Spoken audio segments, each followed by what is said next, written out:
ગત રાત્રે 6/12/2025ના રાત્રિની મોડી રાત્રે લગભગ 11 થી 11:30ના વચ્ચે અત્રેના જીઆઈડીસી પોલીસ સ્ટેશન કે જે ડિવિઝન તથા ઝોન 6 વિસ્તારમાં આવેલો છે, ત્યાં Sachin GIDC Lakshmi textile park વિસ્તારમાં એક વ્યક્તિ ઉપર બે અજાણ્યા વ્યક્તિઓ દ્વારા હુમલો કરીને છરી મારીને તેની હત્યા નિપજાવવાનો બનાવ ધ્યાનમાં આવ્યો હતો.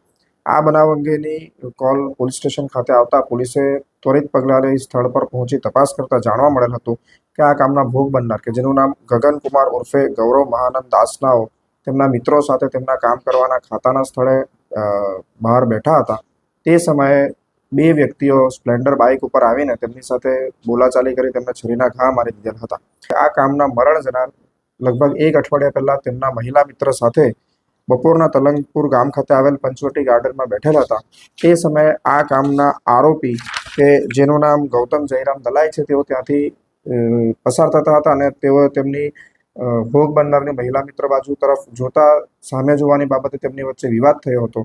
આ કામના આરોપીએ તેમનો વિડીયો બનાવવાનો શરૂ કર્યો હતો અને આ બાબતે વધુ વિવાદ થતા તેમની વચ્ચે ખટરાગ રહી ગયો હતો. આ ખટરાગનો વેર વાળતા આ કામના ભોગ બનનારને આરોપી કેટલાક સમયથી શોધી રહ્યા હતા અને ગઈકાલે જ્યારે તેમને તેમના લોકેશન અંગે ખબર પડતા સ્થળ પર પહોંચી વિવાદ કરીને છરી મારી દેતા કામના ભોગ બનનારનું મરણ થયેલ છે.